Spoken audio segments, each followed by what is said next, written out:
हमें उपहार में नहीं मिली है। इसके लिए एक लंबी यात्रा करनी पड़ी है, आजादी की यात्रा। इस यात्रा में हजारों लाखों लोगों ने अपनी जान की कुर्बानी दी। 1919 जलियांवाला बाग। आज हमारी बैसाखी का दिन है, लेकिन पूरा पंजाब बैसाखी नहीं मनाएगा। हम सब बैसाखी नहीं मनाएंगे।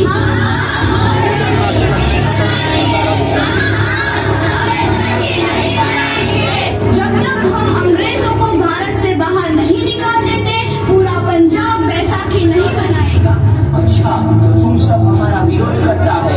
भाग जाओ यहाँ से, इसका अंजाम बहुत ही बुरा होगा। हम नहीं जाएंगे, तुम लोग जाओगे। हमें नहीं, तुमको भारत से भागना होगा। Soldiers fire!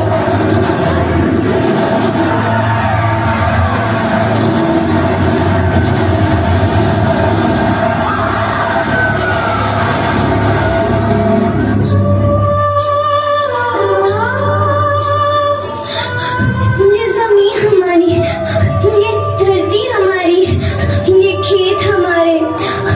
अभी थोड़ी देर पहले हमारी ये फसलें लहरा रही थी, पर इन अंग्रेजों ने हमारी फसलें बर्बाद कर दी। इन अंग्रेजों ने एक ही झटके में इन सब फसलों को काट दिया। अंग्रेजों, तुम्हारे इस अत्याचार से हम डरेंगे नहीं। इस अत्याचार का बदला लेकर रहेंगे। हम आजादी लेकर रहेंगे। जलियांवाला बाग हर हिंदुस्तानी की आंख नम कर गया। इस कांड में कितने मासूमों की आहुति चढ़ गई, इतनी हैवानियत से इंसानियत कत्ल कर दी गई। जलियांवाला बाग के हत्याकांड ने आजादी की आग में घी देने का काम किया। मासूम औरतों, बच्चों की दर्द भरी चीखें और सिसकियां इनकलाब का गूंज बनकर उठी। लाला लाजपत राय, भगत सिंह, राजगुरु, सुखदेव सरीखे क्रांतिकारियों ने भारत की इस जमीन से विदेशी दरिंदों को निकाल फेंकने के मंसूबे मजबूत कर लिए।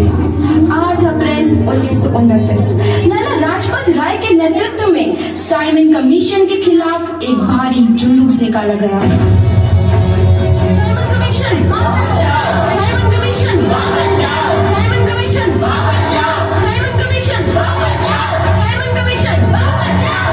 साइमन कमीशन गो है! साइमन कमीशन गो है! साइमन कमीशन गो है! साइमन कमीशन गो है! बेवकूफ इंडियंस, तुमको हमारी बात समझ में नहीं आती। Stop this! Simon commission go है! नहीं मानता। I said stop this! Lala ji, आप आगे बढ़ो, हम आपके साथ हैं। लाला जी, संघर्ष करो, हम आपके साथ हैं। लाला जी, संघर्ष करो, हम आपके साथ हैं। लाठीचार्ज करो!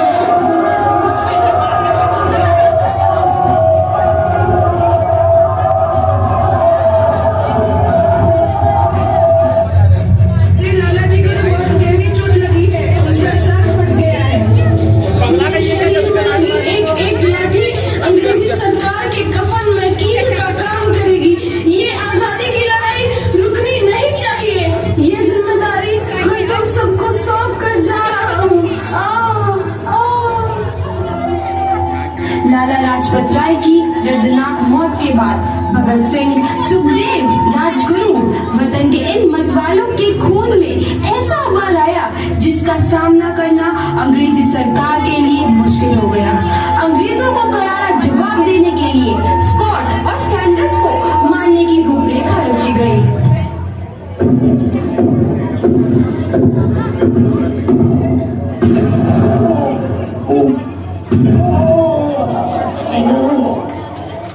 सैंडर्स मारा गया। चारों तरफ तहलका मचा था। दीवारों पर लिखा था, लाला जी की मौत का बदला ले लिया गया है। भगत सिंह समेत सभी वहां से फरार हो गए। 8 अप्रैल 1929 दिल्ली में ब्रिटिश सरकार की सेंट्रल लेजिस्लेटिव असेंबली की बैठक में 2 बम धमाके की आवाज सुनाई दी।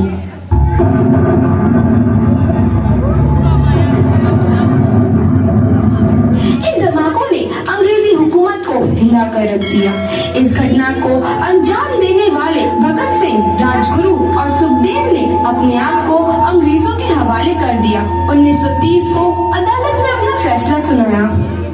मुलजिम भगत सिंह, मुलजिम राजगुरु, मुलजिम सुखदेव को दफा 121 और दफा 302 के तहत ये अदालत तीनों को मुजरिम करार देती है और इस गुस्ताखी के लिए ये अदालत इन तीनों को सजाए मौत की सजा सुनाती है।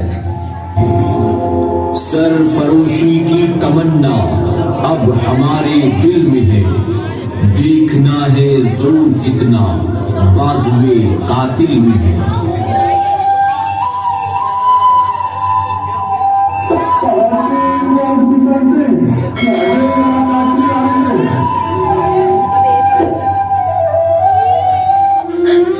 पुत्र की हाल है तेरा? मैं चंगा हूँ माँ, फिक्र करने की कोई गल नहीं। पुत्र, मेरा दिल तेरी तरह पत्थर दिल नहीं होगा। तेरी ये गला सुन के मेरा कलेजा फटे जा रहा है। माँ, मेरा दिल कोई पत्थर जैसा नहीं है, एक वतन परस्त का दिल है जो मेरे देश प्रेम के जज्बे को ताकत देता है। बेटा, मेरा लाल, माँ, आज मेरी तपस्या पूरी होने जा रही है। जे तू रोई तो मैंने तकलीफ होइया। सोच, तेरा पुत्र आज शादी करने वास्ते जा रहा है। फर्क केवल इतना है, वो घोड़ी पर नहीं फांसी पर चढ़ने वास्ते जा रहा है।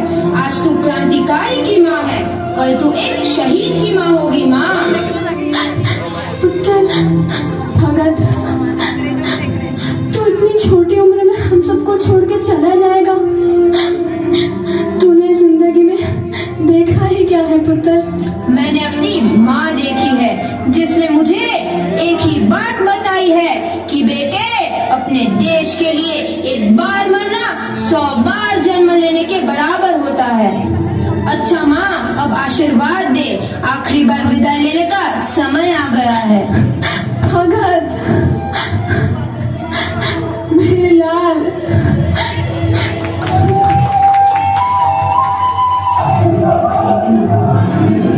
भगत सिंह, तुम्हारी कोई आखिरी ख्वाहिश?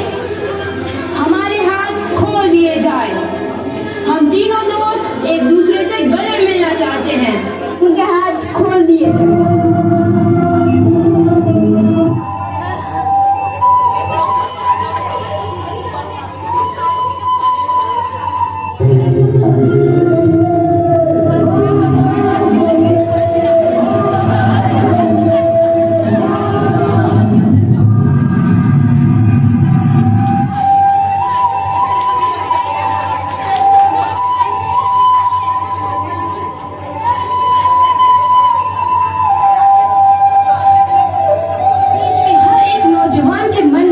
आजादी की नई उमंग हिलोरे लेने लगी।